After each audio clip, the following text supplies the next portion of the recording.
Salut tout le monde, l'homme s'appelle Bamogo, fais pas genre tu le connais pas. C'est le patron de la Big Drip, comme vous connaissez.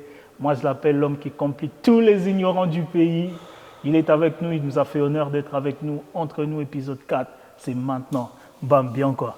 Véritable master. C'est comment? Ça se passe. Mais là, ça doit T'es faire prêt, la hein? situation, tu connais. Ah mon gars, on n'a pas fait des grandes études, mais On s'habille bien. Ok frérot, présente-moi les marques vite fait. Écoute, là je suis en ensemble Zara congolais, ça veut dire ça brille un peu, tu vois la brillance là.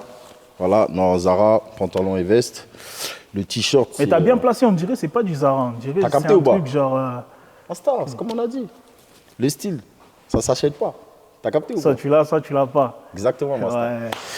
Ensuite, veste et pantalon, donc comme je disais, le t-shirt c'est Beaux-Arts. On présente plus Beaux-Arts, hein. C'est la famille. Adi, la famille, grosse force à Adi. Grosse force, master. Ouais. Ensuite, les chaussures c'est Air Force. Édition limitée par contre. Ça, c'est pas Air Force petit bon comme ça là. C'est Pas vrai comme que j'avais celle de jamais Mati. vu... T'as vu celle de Mathieu? Ah, je rigole. Et ensuite, bah, la montre Harold Genève. Ouais. Ça bouge pas. Pareil. Force On a à Lou commencé. aussi. Faut dire que ça Force vient à de Lou. Suisse. Exactement. Harold Genève. Harold Voilà. Genève. Lou, j'attends ma montre aussi là. Pour faire Bientôt, la bientôt, pub, il y a t'as d'autres vu. collaborations qui arrivent. Voilà. Et les ensuite. caleçons. Non, il faut qu'on se concentre. Bref, voilà. Il faut qu'on se concentre. Les chaussettes du coup. Franchement, les chaussettes des caleçons, c'est H&M. C'est vrai? On ment pas sur ça, ça sert à quoi? Non, je rigole. Bonne ambiance. Les gars, déjà, je vous explique. Pour les gens qui connaissent la relation qu'on a hors caméra, on rigole beaucoup. Et entre nous, c'est ça le concept. On va essayer de reproduire ce qu'on a, vraiment la connexion qu'on a dans la vraie vie devant les caméras. On ne va pas faire semblant, on n'est pas dans ça. T'as capté? Ok, frérot. Pour les peu de gens, je dis bien les peu de gens qui ne te connaissent pas au Luxembourg, est-ce que tu peux te présenter ton parcours de la France à l'Afrique? Non, de l'Afrique. Attends, tu commences. De l'Afrique à la France, putain. de la France à l'Afrique, de l'Afrique à Paris, C'est bon, j'ai compris. de Paris en Allemagne, de l'Allemagne à Strasbourg Putain. et de Strasbourg au Luxembourg. Ok. Tu as vécu 10 vies. Tu peux te présenter. Alors, je me présente, Bamogo, 91 pour ceux qui connaissent, parce que voilà, d'où on vient, Massy, 91, grand représentant du département, grand ambassadeur. Sinon, à part ça, j'ai 33 ans, je viens de Massy, comme je disais. Je suis originaire du Sénégal et de la Mauritanie. Pour ceux qui ne connaissent pas la Mauritanie, c'est au-dessus du Sénégal, en dessous du Maroc et l'Algérie. Bref, j'explique un peu parce qu'il y en a plein qui ne connaissent pas. Vas-y. Ensuite, je suis né là-bas, je suis né en Mauritanie. Je suis arrivé en France à l'âge de 11 ans. On est arrivé en 2011. Il faut savoir que je suis venu par regroupement familial. Je ne sais pas si tu comprends un peu ce que c'est. En gros, ma mère était déjà en France avec ma sœur. Donc, on les a rejoints quelques années après. On va dire peut-être 3 ou 4 ans après. Donc, ils étaient là en 97, il me semble. Et regroupement familial, on est arrivé parce que ma mère, elle est arrivée toute seule parce que bon, mon père, il est décédé quelques années avant. C'est un peu délicat un peu parce que sa mort, en fait, c'était pendant les événements. En 90, il y a eu un événement entre la Mauritanie et le Sénégal. Donc c'était un conflit qui a eu un peu raciste. En gros, la Mauritanie, c'est un pays musulman. Il y a beaucoup de Noirs, mais c'est des Noirs un peu côté arabe, on va dire. Et les Noirs qui parlent d'autres langues, genre les Peuls, Wolof, tout ça, c'est dans le sud, frontière Sénégal. On va dire en 90. Pendant le conflit, ils ont envoyé plein de Sénégalais qui étaient originaires du Sénégal, mais qui sont de la Mauritanie, ils les ont envoyés au Sénégal. Et il y en a qui ils sont capturés et ils les ont mis dans un camp de concentration. Et mon père, il faisait partie dedans. Et le 28 novembre, bah, ils ont attrapé 28 Noirs et les ont tués. Et mon père, il faisait partie dedans. Donc voilà, ça c'est une partie un peu triste. Et par la suite, bah, ma mère, elle a fait son combat, etc. Elle a mené son combat, elle a essayé de nous mettre bien. C'était pas facile, parce qu'elle était toute seule, on était 6 enfants. Moi j'ai 3 grands frères et 2 grandes sœurs. Et au final, bah, elle est venue en France, comme je disais, quelques années après, on l'a rejoint. Donc on a atterri à Massy directement, en Et région la parisienne. daronne, elle est restée combien de temps avant que vous arriviez? Elle est restée, je crois, 3 ou 4 ans avant qu'on arrive avec ma grande sœur. Et après, les autres, on les a rejoints. Donc voilà, on a atterri directement à Massy, dans le 91, en région parisienne, pour ceux qui ne connaissent pas. Et ça n'a pas été facile du tout parce que je m'explique. Déjà, vous êtes à combien de frères, combien de sœurs? On est à 3, on est 4 garçons et 2 filles. Moi, je suis le dernier. Il faut savoir que ça n'a pas été facile parce que ma mère, quand elle est arrivée, elle habitait avec ma soeur, ils étaient seuls. Et eux, ils vivaient dans une chambre, dans un foyer. Je ne sais pas si tu vois un peu, dans un foyer sur la Cotra. Et ce qui s'est passé, c'est que nous, quand on est arrivé, on n'avait pas de logement. Donc, on était à 7 dans une chambre. Donc, les 6 enfants plus ma mère. Donc, je te laisse un peu imaginer un peu le... Ouais, la galère. Tu vois, et ça, c'était de septembre à juin. Et juin, on a eu un appartement. On a déménagé dans un autre quartier. Et là, c'était un changement, c'était un ouf parce que quitter une chambre à 7 et se retrouver dans un 7 pièces, 5 chambres, 2 salons, pour nous, c'était, tu vois. C'était une villa pour vous. C'était une dinguerie, tu vois. Donc là, tu revivais un peu. Et pareil, ma mère, toujours, elle qui travaillait, qui nourrissait les 6, c'était pas facile. Donc, ça veut dire, enfance, un peu, voilà, l'argent de poche, il n'y a pas de, ouais, moi, je veux ça, ça. Non. D'abord, on nourrit tout le monde avec un petit salaire. Et de là, voilà, on commence à traîner un peu. À l'école, ça se passait bien au début. Et on va dire, plus ça avançait, plus je devenais un peu turbulent. J'étais très bon à l'école. Hein. Franchement, tu me vois comme ça faire l'idiot, mais j'étais très bon à l'école. Sauf que j'étais turbulent, tu vois. Je faisais un peu le pitre à l'école, le mec, vas-y, foutez la merde, etc. Et ça, plus on avançait, plus ça me portait préjudice, dans le sens où j'étais bon, mais je me faisais virer. Genre, il y a une année, je peux être bon, bah, je me faisais virer parce que je faisais de la merde, tu vois. Donc, je retardais, je reculais d'année. Ensuite, arrivé un moment, je crois que c'était en 3e, bah, j'ai loupé mon brevet. Au final, il fallait que j'aille il y a le secondaire et professionnel. Donc, je suis allé dans un lycée professionnel juste en attendant d'avoir l'âge légal. Avant que tu ailles loin, je vais reculer un peu dans l'histoire. Ouais. Comment c'était la cohabitation avec le frérot dans une famille où il n'y a que la daronne qui doit ramener l'étal et qu'il n'y avait pas assez pour tout le monde? Bah, Comment tu as vécu ça à l'époque-là? Bah, à cette époque-là, c'était un peu dur parce que moi, je n'ai pas eu de repère paternel. Tu vois ce que je veux dire? Moi, ma mère, c'est celle qui nous a éduqués avec mes sœurs et un de mes grands frères. Dans un premier temps, parce qu'après, il y a un autre frère qui est venu prendre un peu le relais aussi. Mais disons que ma mère, quand je dis ma mère, c'est ma mère et mon père, c'est vraiment réel, tu vois. Et mes 2 grandes sœurs, un de mes grands frères aussi, ça veut dire qu'ils ont pris de la maturité vite, eux, tu vois. Et déjà, à la maison, ma mère, elle nous a éduqués à la militaire parce que mon père, il était à l'armée. Tu vois, il était lieutenant dans la marine, etc. Ma mère nous a éduqués à la militaire. Mon frère et moi, genre, c'était un de mes frères qui est juste avant moi, bitraîneur, dédicace. Bah, lui et moi, en gros, pour t'expliquer à la maison comment ça se passait, c'était une semaine sur 2. Semaine A, c'était moi qui faisais la vaisselle. Semaine B, c'était Bibi. Donc quand Bibi il faisait la vaisselle, moi je préparais, je ne vais pas dire la table, mais mettais de nappe par terre, tu connais. Mais tu connais, genre on préparait. Dit encore, ça, mais tu connais, on s'attend à des trucs, mais t'inquiète. On préparait un peu voilà, la maison et ensuite il y avait le nettoyage à faire. Les vitres, ma mère, genre les dimanches quand les vitres n'étaient pas nettoyées, on ne sortait pas de la maison, tu vois. Ah ouais. On faisait vraiment tout ce qui était ménage à la maison, c'était mon frère et moi. Mais comment ça se fait que tu as autant fait le ménage quand tu étais jeune et là tu es en fédéo, tu fais jamais le ménage chez toi? Non, c'est parce que j'ai tellement fait que j'ai la flemme, tu vois. Ah ouais. Non, mais ce que je veux dire, c'est que je rigole. avec mon frère, bah, on a eu cette éducation-là, en tout cas avec mes 2 frères, parce que les autres, ça se passait plutôt bien, parce qu'ils avaient un peu grandi. Ils avaient plus de maturité que Bibi et moi. Et du coup, voilà, une éducation un peu stricte, mais bien.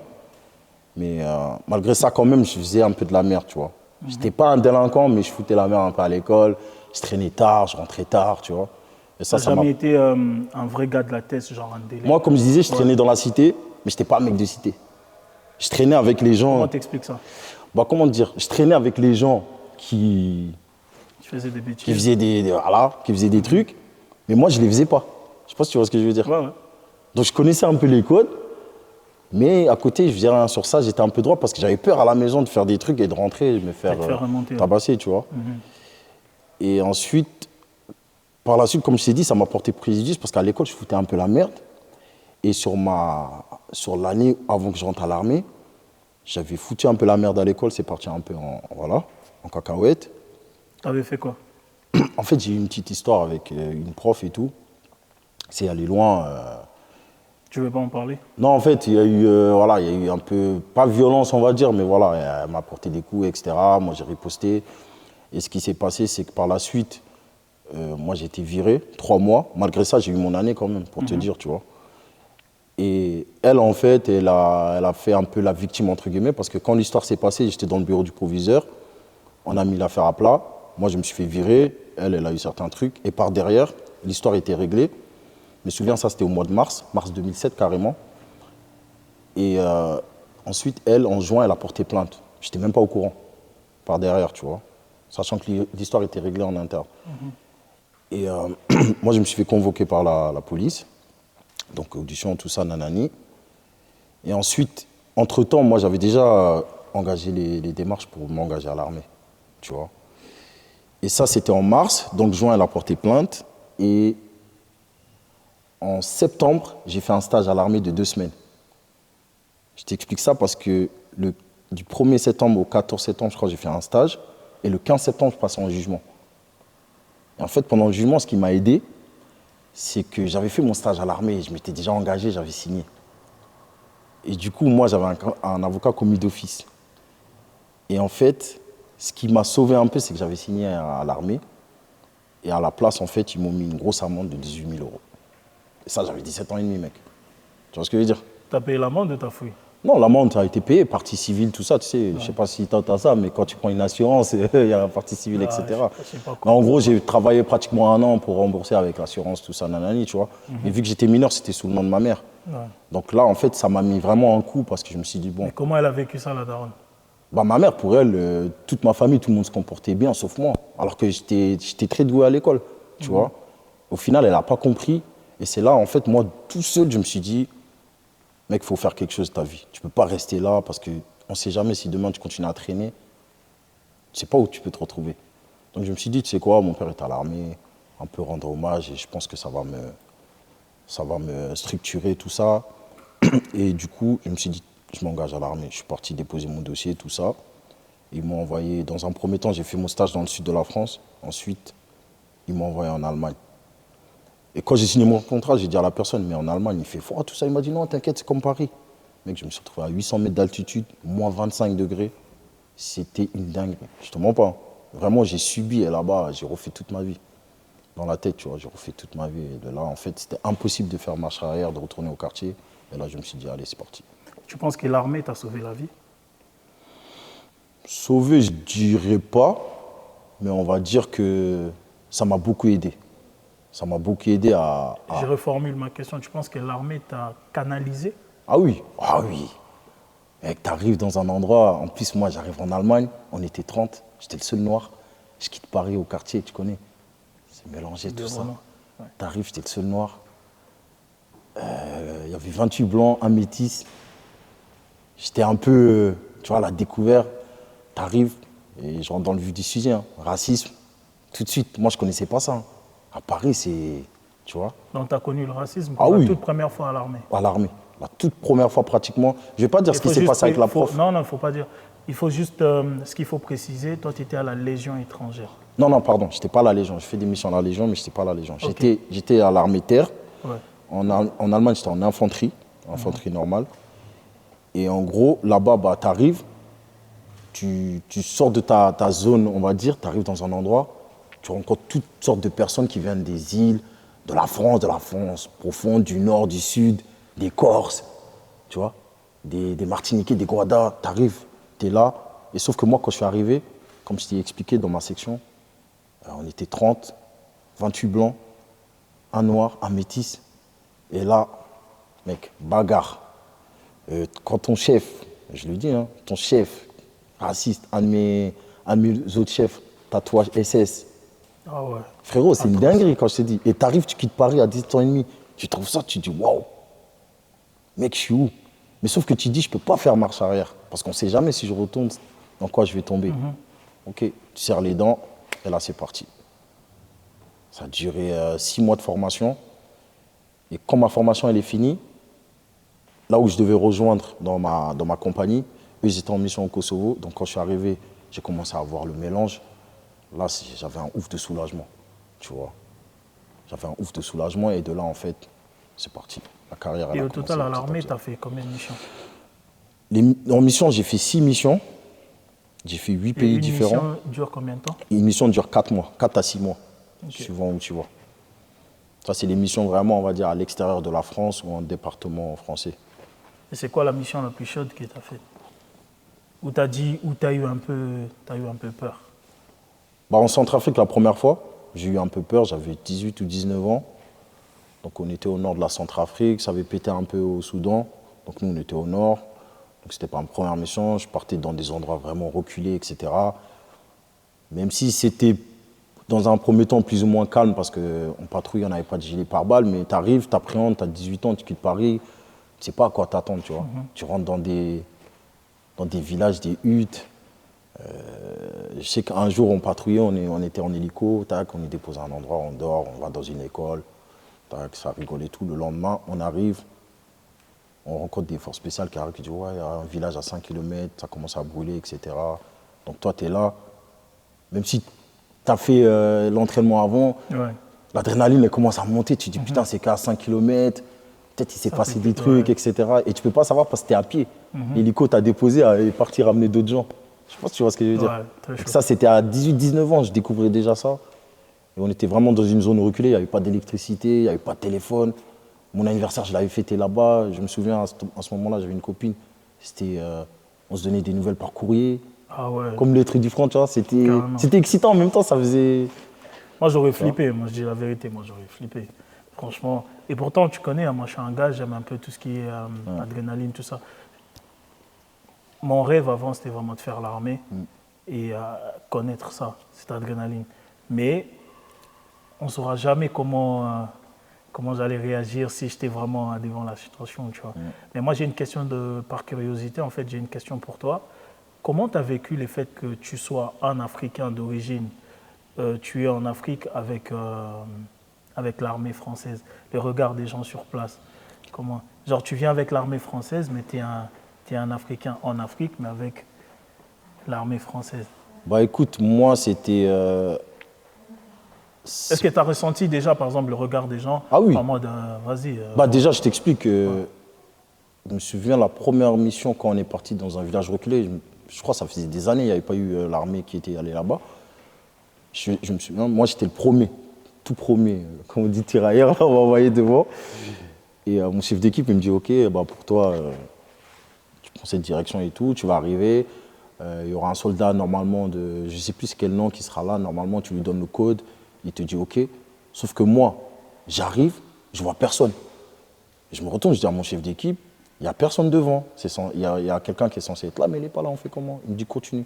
Et quand je continue, j'arrive, je tombe sur une mamie. Dès qu'elle me voit, elle lève les mains. Et là, je lui dis non, drapeau français. Je te jure, drapeau français et tout ça. Nanani. Déjà pour te dire, vu qu'à ce moment-là, à cette époque-là, il y avait des rebelles qui tournaient un peu autour, bah, peut-être quand elle m'a vu, elle m'a pris pour un rebelle, tu vois ce que je veux dire? Non, mais tu vois ce que je veux dire? Je rigole, mais voilà. Tu as volé la tenue. Voilà, tu vois ce que je veux dire? Donc là, tout de suite, je l'ai montré. Et après, je pense qu'elle a vu les blancs, elle s'est dit OK, nanani. Mais voilà, tout ça, je découvrais. Je découvrais, ça faisait bizarre. Et surtout, bah, dans les villages un peu reculés, les gens, ils sont curieux, ils viennent autour, ils te regardent. Limite, comment lui, il a atterri là-bas, etc., d'où il vient. Et vu qu'ils ne parlent pas, la plupart en tout cas, ils ne parlaient pas notre langue, bah, c'était un peu bizarre de communiquer. J'arrivais pas en fait à communiquer avec eux pour leur expliquer que de base, je suis originaire là, je suis allé là-bas, etc. et tout. Mais quand tu faisais tout ça, tu faisais pour défendre les intérêts de la France ou ton côté patriote, genre ton côté africain venait genre en mode je vais aider l'Afrique? Frérot, je te dis la vérité, l'armée t'expliquait vraiment que tu es là-bas pour aider les gens. Okay. Tu vois ce que je veux dire? Donc à partir du moment que on te travaille pour t'expliquer ça, comme on a dit, tu fermes le cerveau, tu laisses rentrer les infos et voilà. Moi, je suis parti là-bas en tant que sauveur. Et c'est quoi l'anecdote le plus ouf qui t'est arrivé à l'armée? Le plus ouf? Ouais.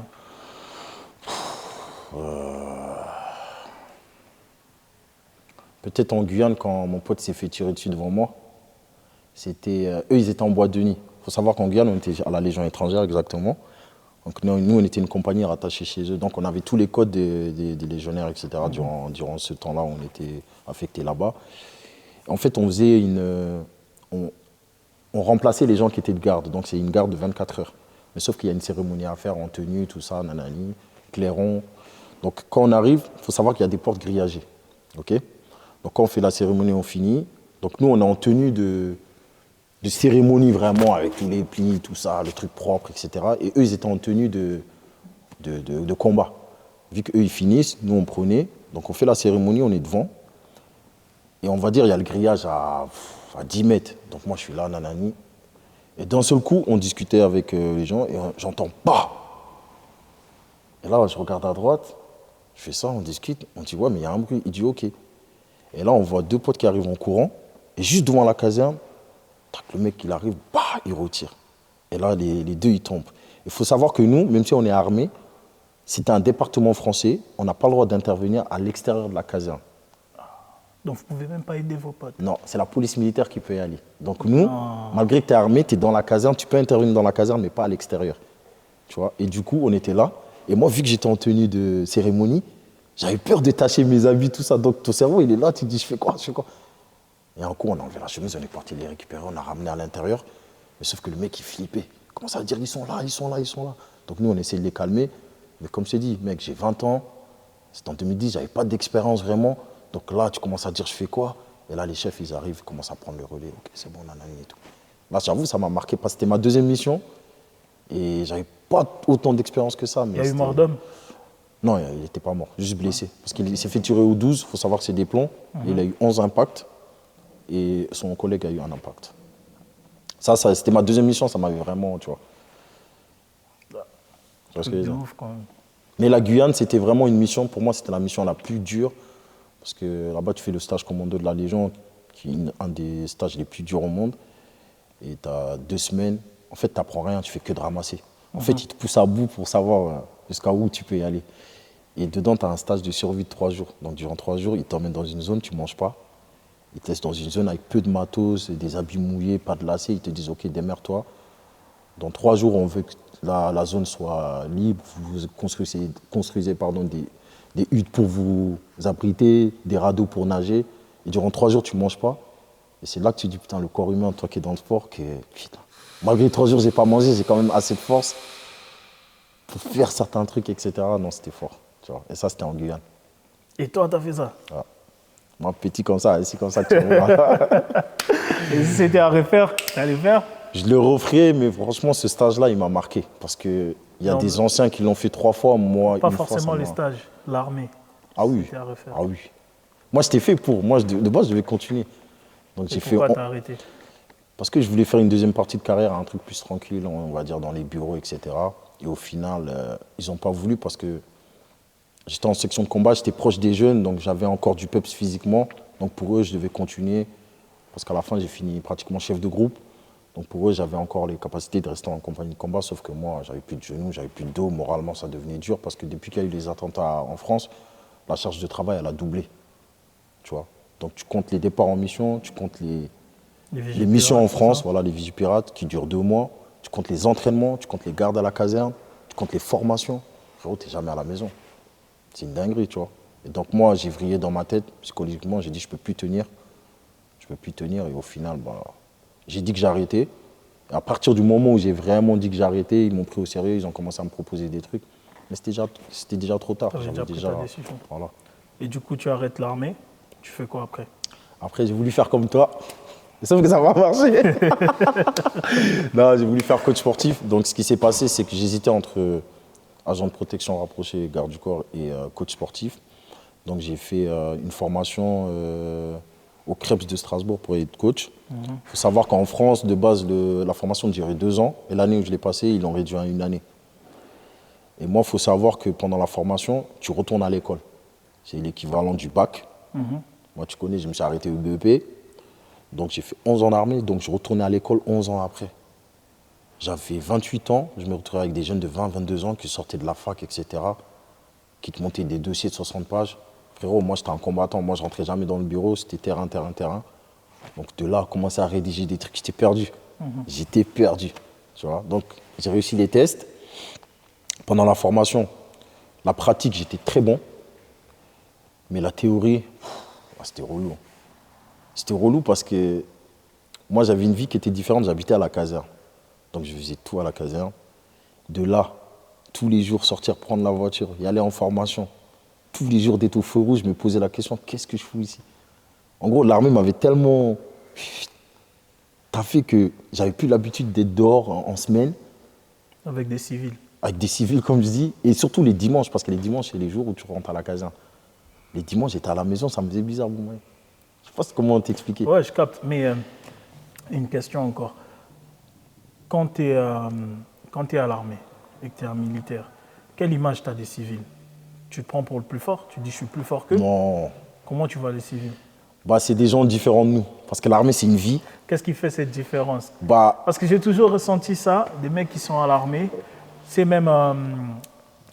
bon, quand ils sont habillés en mode militaire, ça va encore. Mais même quand ils sont en civil, quand ils viennent te parler, tu vois, ils dégagent toujours cette assurance en mode nous, pour vous, on est des fragiles. non, pas des fragiles, parce qu'en fait, il y en a qui pensent comme ça. Ouais. Mais tu as les gens qui sont un peu plus posés, ils se disent non. Dans les gens civils, il y en a qui sont plus forts que nous, plus intelligents, plus réfléchis, plus humbles, tout ce que tu veux. Moi, je sais que, vu que je côtoyais beaucoup mes potes dans le civil, etc., j'essayais toujours de me poser, de faire la différence un peu que, vas-y, là, je suis à l'armée, là, maintenant, je suis dans le civil. Mais sauf que le problème, c'est que tu passes tellement de temps à l'armée que quand tu es dans le civil, tu gardes certains codes de l'armée. Je sais pas si tu vois ce que je veux dire. Ouais. Dans ta façon de te tenir, dans la façon de... Mec, moi, je rentrais au resto, c'est bête, hein. Je rentrais au resto, j'étais assis, j'avais des tics. Je rangeais ça, tac, tac, tac, tu me parles, je suis là, ok, oui. Je vais essayer de Mais ranger tu sais ça. que tu as ça toujours jusqu'à aujourd'hui. Ouais, j'ai même un peu Moi, moins. moi, je t'ai dit, devant la caméra, je t'ai dit, ça me saoule un peu. Ce type-là, à chaque fois que tu vas manger avec lui, vous allez boire un verre quelque part, à chaque fois, il arrive, il commence à ranger le resto comme si c'était chez lui. Ouais. À chaque fois, je lui dis, mec, tu peux juste pas t'asseoir, on mange. Même tu vois. les assiettes, Commence à même ranger les assiettes, les couverts, t'as ça jusqu'à aujourd'hui. Ouais, je Et moi, sais. ça m'énerve, je t'ai déjà dit plusieurs fois, on est venu pour manger quelque part, c'est à eux de faire le taf. J'ai quelques tics, même des fois, je suis assis, je regarde la porte où elle est, c'est pas des trucs de fou. Mais voilà, j'ai quelques tics de l'armée que j'ai gardés. Et puis voilà. Après, dans le rangement, bon, ça, j'ai laissé un peu tomber, je suis fatigué. Je suis fatigué, j'ai trop rangé, on m'a trop mis la pression et maintenant, c'est un peu moins. Mais pour revenir un peu au truc de coaching, donc vraiment, c'est là où je souligne un truc parce que ce mec-là, ce qu'il fait, c'est très très fort. Parce que moi, j'ai essayé et je peux vous dire que c'est très très dur. C'est très dur de retourner à l'école, d'être là, de faire des dossiers, programme des gens, etc. Moi, comme je dis, j'étais un très bon pratiquant. Les gens qui me disaient, ouais, par rapport à mon physique, ouais, mais toi, tu peux devenir coach. Je leur disais, non, c'est pas comme ça. Le physique ne veut rien dire parce que moi, j'ai connu des profs qui étaient taillés comme ça. Les mecs, ils étaient très, très forts en coaching, tu vois. Clairement. Et il y en a plein, ils se basent un peu sur les physiques des gens c'est pour dire trompeur. ça. Et moi, je l'ai vu, malgré que j'étais un bon pratiquant, même en faisant ma formation, je pensais faire les bons mouvements, je ne les faisais pas. Tu vois ce que je veux dire? J'avais pris du gabarit, tout ce que tu Et voulais. pourtant, tu avais un super physique. J'avais un- Mais là, tu viens de dire quelque chose qui est très important. Tu avais un super physique, mais tu faisais pas souvent les bons mouvements. Exactement, tu vois. Et tout ça, je l'ai appris là-bas. Comme quoi, les physiques, ça veut rien Ça dire. veut strictement rien dire, mec. Ça veut strictement rien dire. Voilà, j'ai fait quelques mois. J'ai vu que ce taf n'était pas fait pour moi, il faut dire ce qui est. J'étais un bon pratiquant, mais je n'étais pas un bon prof. Et surtout, je sortais de l'armée. Il faut savoir qu'on a une façon de travailler dans le sport. Quand tu dis à quelqu'un, fais ça, il le fait, tu fais nanani. Dans le civil, il y avait beaucoup de social. C'est là où je dis, c'est très très fort ce que tu fais, frérot, parce que tu accompagnes les gens vraiment. Ce n'est pas juste coach, c'est un accompagnement. Tu vois, il faut être sociable, malgré que dans le civil, tu peux être pas sociable, mais dans le taf, les gens, voilà, ils viennent, ils endossent une veste, et maintenant, voilà, je suis le prof, c'est comme ça qu'il faut faire. Et c'est pas donné à tout le monde. C'est pas donné à tout le monde, donc big respect.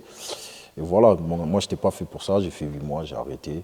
Ça m'a saoulé, et là, je me suis pris 6 mois, chômage, j'avais de l'argent de côté, j'ai tout claqué. Franchement, là, il fallait que je me vide la tête, parce que l'armée m'avait trop... J'avais loupé une partie de ma jeunesse, et ça m'avait trop matrixé, entre guillemets. Ok. Maintenant, tu sors de l'armée. Parce Je sors qu'avec de toi, on va l'armée. vraiment faire étape par Étape, étape. étape. Avant que ça parte dans tous les sens. Ça va arriver. tu le sais. Donc, tu quittes l'armée, tu avais un peu d'économie, tu te barres à Miami. Ouais, j'ai fait Miami. Ça c'était ma deuxième fois. Ouais. Parce que la première fois que j'ai fait Miami, je sortais de 6 mois de mission au Liban. Non, mais moi, je parle de Miami après l'armée. Ah, ok, ouais. Donc ça, c'était mon deuxième Miami après l'armée. Il faut savoir qu'il y a mon meilleur pote qui est là-bas, un de mes meilleurs amis, Marco Mille. Hop. Et du coup, je suis parti là-bas avec un de mes meilleurs potes, Laurent, qui était en coloc avec moi à Strasbourg. Bref, on a emménagé ici, on est parti en vacances là-bas. Et franchement, bouffée d'oxygène parce que je sortais de ma formation et Enfin, j'étais encore en formation, pardon, mais je savais déjà que j'allais pas trop durer, tu vois. Et ça m'a fait un bien de fou parce que là-bas, c'est la vie. Mais c'est pas la vie pour habiter, mais c'est la vie. T'as capté? Et tu as fait Miami, tu as bossé un peu à Miami ou c'était juste pour Même les pas. vacances? J'étais en mode vacances, mais j'observais quand même un peu.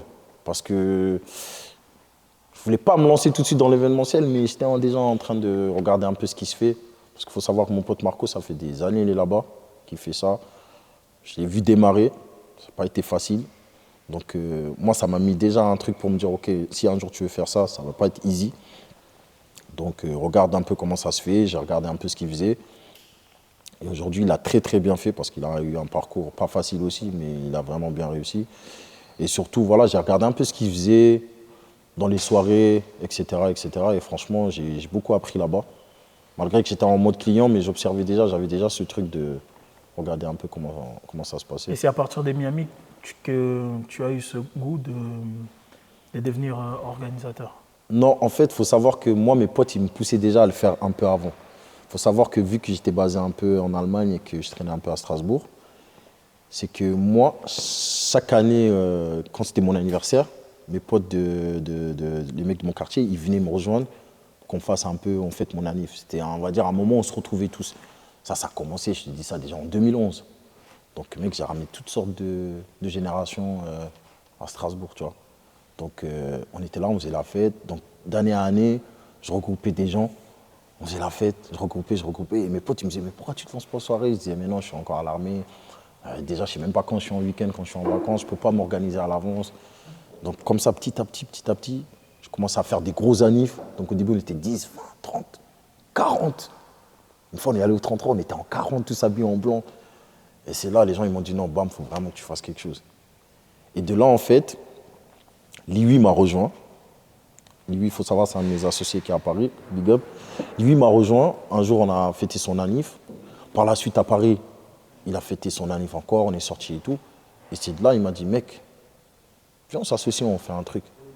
Et je lui ai dit, bah moi, on m'en parle depuis et tout. C'est vrai que j'ai envie de le faire, mais j'ose pas. J'ose pas le faire. Il m'a dit, ok, viens, nanani. Et après, on a commencé à parler de comment faire la big drip, etc. Vu que lui, il a une expérience, il avait plus d'expérience que moi par rapport à ça. Il a vécu à Miami, il sortait beaucoup là-bas, il a taffé là-bas dans la nuit. À Paris, il faisait quelques trucs. Donc au final, j'ai dit, ok, go. Donc à partir de là, bah... Donc à partir de là, tu décides de nous lancer la Big Drip. Ouais. À partir de là, bah, on va dire qu'on devait le faire avant le Covid. On avait fixé plus ou moins une date à Strasbourg. Sauf qu'il y a eu le Covid qui est arrivé. Bam. Arrêt. Et là, on s'est dit, il y a le Covid, mais faut pas que ça nous arrête quand même. Il faut qu'on essaie de voir, c'est quoi les lois, les trucs comme ça. On essaie de faire, on essaie de lancer un petit quelque chose, tu vois. Au début, ça a commencé avec les house parties. Ensuite, un jour, bah, on a eu la chance, le Monument Café à Esch. Ah. Attends. Tu vas un peu trop vite pour moi. Arrivé au Luxembourg maintenant. Tu arrives au Luxembourg. Comparé à tous les pays que tu as déjà fait avant, à ton parcours, comment tu trouves le pays? Bah écoute. Qu'est-ce que tu remarques en premier? Luxembourg, c'est doux, hein. Ah bon? Non, sincèrement, il faut savoir que moi, d'abord, je venais en week-end. Ouais. Je venais en week-end et j'avais quelques amis ici. Et la première soirée que j'ai fait ici, je me souviens, c'était Dadju au White. J'ai dit non, je vais habiter ici. C'était trop doux. L'atmosphère était trop douce. Non, je te parle de l'atmosphère. Commence même pas, toi. Oui, non, mais avant qu'il continue, je vais juste expliquer un truc. Sa toute première soirée au Luxembourg, on ne se connaissait pas encore. Et vous savez quoi? Moi, j'étais serveur et c'était lui le client. Donc, on était là, moi, je servais tranquille et c'était lui le client. Et il a fait un truc qui m'a vraiment énervé. Les jours-là, franchement, si c'était pas, je me suis calmé, mais ça serait parti en couille. Mais aujourd'hui, il a vu aussi le gabarit à l'espace. Il était balèze aussi à l'époque. Il ne pouvait pas trop. Ah. Ouais, du coup, Ouais, t'arrives d'Adjou. j'arrive d'Adjou, je vois l'atmosphère, les gens, le truc, la vibe. Je t'ai dit, c'est doux. Le Ah, je me Luxembourg. suis dit, c'est doux. Je regarde Laura, Potentiel de fou. j'ai dit, Laura, on va venir habiter ici. En plus, c'était white à l'époque, Ouais. ça bougeait bien. Non, franchement, c'était vraiment cool. C'était vraiment cool. C'est une soirée qui m'avait marqué. Parce que par la suite, 2 semaines après, je suis revenu pour Booba. C'était pas la même ambiance, tout. Il manquait un petit Booba, truc. c'était déjà un peu tranquille. Mais j'avais déjà une bonne idée Non, j'avais une image positive, pardon, du Luxembourg. Entre-temps, les amis, on sortait, on mangeait. Je regardais un peu comment ça se passait. Je me suis renseigné un peu sur les tafs qu'il y a, etc. Je me suis dit, c'est un pays qui pourrait m'intéresser. Surtout que j'étais déjà dans l'optique de quitter Strasbourg, etc. et tout. J'hésitais entre la Suisse, le Luxembourg et le Canada, à Montréal. Pourquoi pas la Belgique? Laisse ça là, Leipzig. Oh, la Belgique, c'est pas mal. Hein. Ouais, Bruxelles, non, tout ça. franchement, la Belgique, c'est bien, mais je me voyais pas, en fait, faut dire ce qui est. Hein. Je parle français. Moi, le salaire, ça m'intéressait. Parce que j'étais en France, zone de confort, je voulais sortir de cette zone-là. Je me suis dit, si je quitte ici, c'est pour gagner vraiment un peu plus que je gagne. Donc, la Belgique, ça ressemblait un peu à la France, ça m'intéressait pas. Donc, j'avais le choix entre Luxembourg, Suisse et Montréal. Ok. Donc, voilà, donc j'ai atterri au Luxembourg, comme on a dit. Et l'image que j'ai de ce pays-là, ou que j'avais, tu veux dire au début, Quand t'es arrivé? quand je suis arrivé, franchement, j'avais que du positif. Je voyais rien de négatif, je te dis la vérité. Mais après. Je rigole, je rigole. Tu vois ce que je veux dire? Mais franchement, je vois au début positif. Ok. Et après quoi? Après, ce qui s'est passé, c'est que. Alors, il faut savoir que j'étais à Strasbourg. J'hésitais, comme c'est dit, entre tac, tac, tac, les trois. Je devais y aller en Suisse. À un moment, on a fait un choix, c'était en Suisse. Je devais aller avec ma meilleure pote et un autre pote. Donc, on devait aller au départ chez son oncle, tout ça. Donc, j'ai passé entretien, sécurité et tout, nanani. Tout était carré. Il y a quelques semaines avant, je crois que c'était 1 ou 2 semaines avant de partir, bam, capoute. J'ai dit, oh, comment ça? Là, je vais rendre mon appart à Stras, je vais faire quoi? J'ai pas de taf, j'ai rien, nanani. Et j'avais un pote à moi, pardon, qui habitait à la frontière, big up, Jonathan, qui est parti faire le tour du monde, etc. Au départ, je l'appelle et tout, il me dit, ouais, viens avec moi et tout. Je dis, mais mec, j'ai pas d'argent, qu'est-ce que tu veux que je vienne avec toi au tour du monde, tu sais combien ça coûte? Ah, ok, nanani. Je lui dis, d'ailleurs, ton appart et tout, comment ça se passe, etc. Ouais, il est là et tout, nanani et tout. Je dis, mais vas-y, moyen, tu m'héberges, tout ça, nanani. Et il me dit, ouais, pourquoi pas? Je lui dis, vas-y, ok. C'est parti, et de là, installé, T'es venu t'installer voilà, ici. installé ici. Et tu viens t'installer ici, t'avais déjà un boulot ici? Non, il faut savoir que quand je suis arrivé, vu que j'avais plus d'appart là-bas et que je ne pouvais pas retourner à Paris, j'arrive en mars 2019, donc j'arrive, je postule partout. Sécurité, trucs, je voulais même faire bâtiment, mec. Rien du tout. J'ai fait des conventions, c'est comme ça on appelle ça? Des trucs où il y a plein de sociétés qui viennent, tu déposes tes CV, tout ça, bref. Je fais ça, rien. Rien, mec, de mars à juin. Et un jour, écoutez bien, un jour, je suis assis, j'ai un pote à moi que j'ai rencontré en 2010, en mission en Guyane, Junior, d'ailleurs, big up, Junior Roubas, un légionnaire, un Ivoirien. Il m'appelle, il me dit, ouais, bah, mais est-ce que tu as un contact au 126, c'est un régiment qui est vers Bordeaux et tout. Et je dis, ouais, écoute, je connais quelques personnes, il se passe quoi? Ouais, j'ai un de mes gars qui est là-bas, il a un problème, est-ce que tu peux voir pour régler ça et tout? Je dis, ouais, vas-y, je vais essayer de voir, etc., ce que je peux faire. Et par derrière, il me dit, ouais, ça va, ça se passe et tout, t'es où actuellement? Je dis, ouais, je suis au luxe. Il me dit, ça va, tu fais quoi, tu bosses, tout ça? Je dis, frérot, j'essaie de trouver du taf, etc., c'est chaud. Donc là, on est en 2019, hein, je l'ai rencontré en 2010. Il me dit, ah ouais, il me dit, attends, peut-être j'ai un pote à moi, un mec qui était dans ma section à la Légion, je crois qu'il est là-bas et tout, je vais essayer de voir ce que je peux faire. Le mec, il raccroche. Je crois 5 ou 10 minutes après, il m'écrit un SMS, il me dit, envoie-moi ton mail. Mec, ça faisait 3-4 mois, je galérais. Je dis, ok, je lui envoie un mail. Je crois qu'il devait 19h, 20h. Il m'envoie, son pote m'écrit, ouais, alors moi j'ai travaillé là, j'ai ça comme contact, tout ça. RH direct, même pas les trucs de vous postuler. Je dis, oh, Le plafond direct. plafond, mec. Franchement, ce mec-là, j'ai perdu contact, mais si un jour, on ne sait jamais, tu regardes la vidéo, merci et t'inquiète, on va s'arranger. Et du coup, ce qui se passe, c'est que cette personne-là m'envoie les mails. Donc moi, j'écris à la RH, j'écris à 2-3 trucs. Mec, à 22h, le lendemain à 10h du matin, j'avais déjà une réponse. J'ai dit non. Alors que depuis mars, j'ai galéré. En fait, ce qui s'est passé, je passe l'entretien, tout ça. Donc ça, on est en juin. Et je crois que c'était début juin et mi-juin. Bam, il m'appelle pour du taf. Mec, un soulagement. Un soulagement, tu peux même pas t'imaginer. J'étais là, je vivais avec le chômage français. Ça veut dire 900 €, mec. 900 € au Luxembourg, là, t'as vu ça? Ouais, c'est rien. C'était une dinguerie, mec. Et ça veut dire, voilà, de là, je commençais à bosser. Et puis voilà, et par la suite, bah, petit à petit, c'est là, ça est venu pour faire la Big D. Ok. Franchement, pour te dire la vérité, il y a des choses que tu as dit là par rapport à ton histoire que je ne connaissais pas. Comme quoi on fréquente des amis, mais on ne connaît pas tout de leur histoire, tout ça. Et merci à toi de jouer le jeu. De rien, il faut savoir que c'était un peu... C'est une histoire que je n'ai jamais dit vraiment, sans faire le mec. Hein. Je ne l'ai jamais dit, je me suis dit là, profite peut-être de l'occasion, surtout pour ma mère, elle s'est beaucoup battue par rapport à la mort de mon père, pour connaître la vérité, et surtout pour les gens qui ont participé à ça, qui soient vraiment condamnés, etc. Je sais que quand j'étais petit, j'allais aux manifs, etc., mais je ne me rendais pas compte vraiment de l'ampleur, etc. Après des années, parce qu'il y a un livre qui est sorti sur la mort de mon père et ses compatriotes, j'ai pas pu tout lire, tellement c'était dur, tu vois. J'ai lu la moitié, d'ailleurs ça s'appelle L'Enfer d'Inal. Et du coup, bah, on va dire que je me suis dit, vas-y, je profite de l'occasion pour un peu plus parler de cette histoire, me dévoiler, peut-être aussi parler de mon parcours, parce que peut-être ça peut inspirer des gens, parce qu'on n'a pas grandi avec la cuillère dans la bouche, on n'a pas eu cette chance.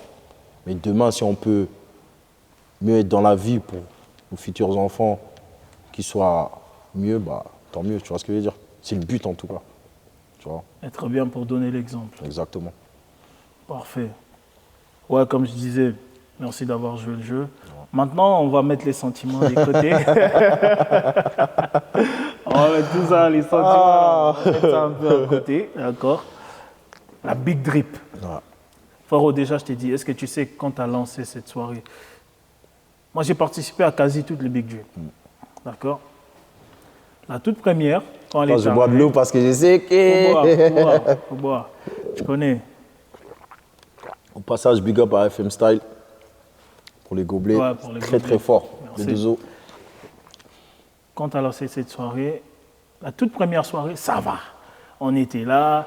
Déjà, tu avais ramené un petit bail. Il y avait Bass qui faisait des wings à côté, on mangeait, nanana. On était bien. Mais on chicha. La chicha, on n'avait pas capté où tu nous ramenais en fait. On n'avait pas capté. Pour nous, c'était juste une soirée. Après, il y a eu la deuxième Big Drip. D'accord? La deuxième, c'était à Paname. Ouais, la deuxième, c'était à Paname. Moi, je parle des Big Drip Luxembourg, parce que Paname, j'étais là. Moi, je parle de la deuxième au luxe. Et ça, c'était, si je ne me trompe pas, l'e-Space. Ouais. Voilà, je connais, j'étais là. Ouais, c'est vrai. La deuxième Big Drip, là, vous avez frappé fort. Et pour dire la vérité, les choses, il faut les dire. Déjà, les gens qui étaient là, en termes du public, il y avait une qualité, frère. Une vraie qualité. Et il faut savoir aussi pour ta soirée, il y a toujours, tu vas après mieux expliquer que moi, il y a toujours plus des gens de l'étranger que les gens du Luxembourg. C'est pour cela souvent tu as des dates où il y a des big events ici au luxe. Et moi j'étais vraiment, pour la toute première fois, je ne vais pas dire dans ma vie parce que j'ai voyagé aussi un peu, mais au Luxembourg, en tout cas les choses il faut les dire, j'avais l'impression que j'étais dans une soirée qui avait que des adultes. Ouais. Merci.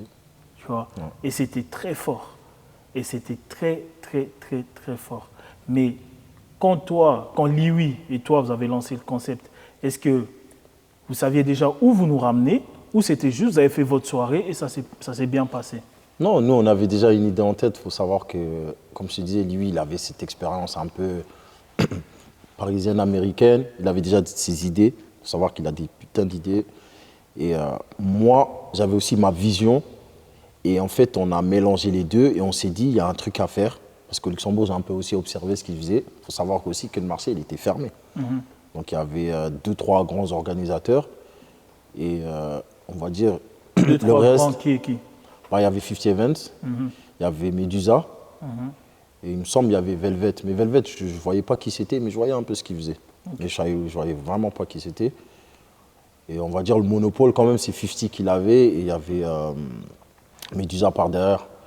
Et donc, Je regardais un peu ce qu'ils faisaient, etc. et tout. Et au final, bah, moi, je suis venu avec mon idée parce que j'ai vu qu'il n'y avait pas énormément de trucs de hip-hop. En tout cas, à mon goût.